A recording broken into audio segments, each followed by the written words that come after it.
Hey, good morning, everybody, and welcome to week 7. I kind of feel like it's old hat now. We're all in, settled, moving and grooving. Just a couple of things I want to share with you before we get into the lessons. Two things that have really helped me with this at-home working situation. One, I got these blue light glasses I mentioned a couple weeks ago, but for those of you who get headaches when you look at the computer, they really do help with that.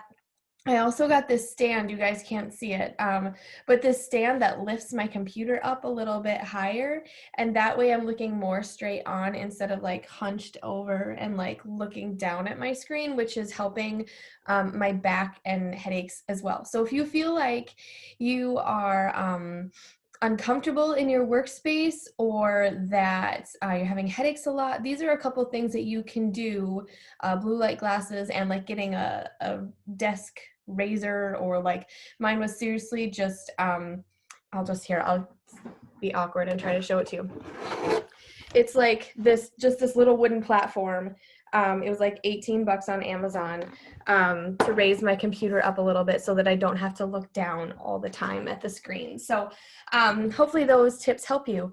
I hope you're having a good week, and let's just jump right in to what we've got, okay? I'm going to screen share and show you our lesson plans for this week. So on Blackboard, we'll go to Intro to College Writing, and then slide down to click on assignments and slide down to week 7. Our to-do list is right here for you. I will remember once I'm done filming this video to put in the direct instruction video link. Thanks to Danica for letting me know I forgot that step last week. Sorry, I'll put that video link in here. I will also put in the pages and video link for breakout. I did those last night, so I will get those in there for you as well. Step 3 is our discussion board, and today it says, in our reading today, the students of Wolf Creek Middle School write and sign a petition to keep field day. And in the story, they'll tell you more about what a petition is if you are unfamiliar with that. If you had the opportunity to write a petition for something you believe in strongly, what would you write about? Why would you choose to stand up for this particular issue or topic? Now, this can be anything. The kids wrote petitions about not having field day canceled. They wrote petitions for getting a Sunday bar added to their cafeteria. They wrote a petition about adding a climbing wall to their gym. Yours, my kids would probably write a petition for a larger allowance and a later bedtime. I personally would maybe write a petition for unlimited Diet Pepsi and candy corn. Not that I really limit myself anyways. Some people in the past, I had one student write a petition for free busing, transportation for all community citizens, not just college kids.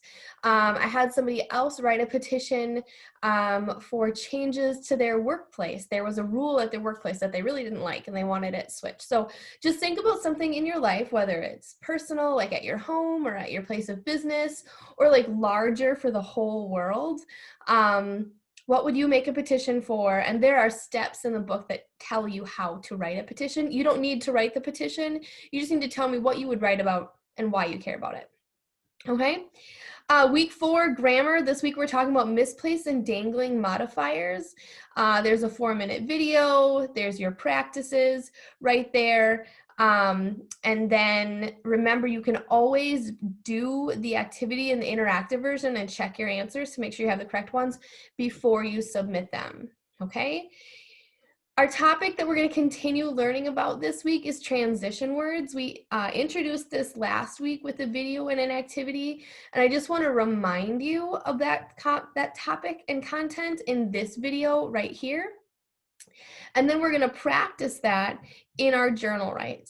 So the journal write says, write a 2-paragraph response, so a total of 10 sentences, 2 5-sentence paragraphs. Write a 2-paragraph response to this question using at least 4 transition words or transition word phrases. Describe the preparations and celebrations for a holiday. For example, decorating your house, making a meal, enjoying a gathering, family traditions, cleanup. This could be for Halloween, Thanksgiving, Christmas, or any holiday. I was just thinking specifically about Halloween because it's coming up and some people decorate their homes and some people buy costumes and some people, get candy and put it out. And so like talking about how you get ready for the holiday and using your transition words, like time words like first, next, then, finally, but also words that help you move through ideas like in addition to or in conclusion. And if you are struggling to come up with those transition words just off the top of your head and naturally, I put the link for last week's work in this week's work as well, because it was a full page of probably, I don't know, close to 100 different transition words and phrases. So maybe start there by reviewing that list and write down like 15 that you could potentially use for this prompt. And just have them like on a sheet on the side next to you so that as you're writing, you've got something to go on and pull into there.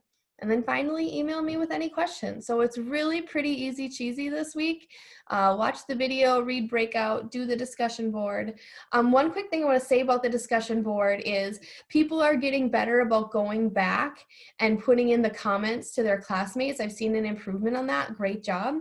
I also want to remind you to go back and see what your classmates commented on your post. This is a great way to connect with your classmates. It's like one of the very few interactive things that we get to do together as a class, as opposed to like being in class and meeting people. I know I've heard from several of you that you're looking to connect with your classmates. You want to get to know them. And this discussion board is a really great place to do that. It's truly just like Facebook, but for school, right? People put up posts and then you comment on them and you go back and forth and you learn about each other. But if you don't go back and see what people have asked you or go back and read the comments they've left for you, making connections, you're missing out on a really great part and benefit of this assignment. So do it, comment on your classmates' work. We're doing great on that, but just go back and see what other people are saying about your stuff and feel free to continue that conversation. Just because I say you have to comment on 3 people's work doesn't mean you can't like do extra. Like if somebody makes a connection with you and you guys want to continue chatting about something, go ahead and do that in the discussion board. I think it's a great place for that. And because some of you have been asking about a chance to connect with your classmates, I think this is an awesome opportunity to do that. All right, and then grammar, transition words, journal write.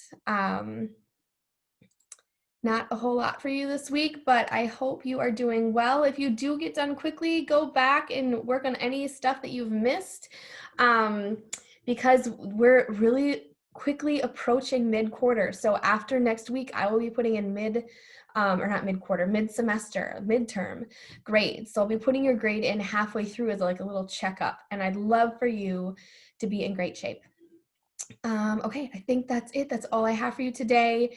Have a great week. Remember, you can pop into any of our Zoom rooms. That'll be the code word for today, Zoom room. Zoom room is the code word today. We have Zoom rooms Tuesdays and Thursdays at 1 with me and Sheila.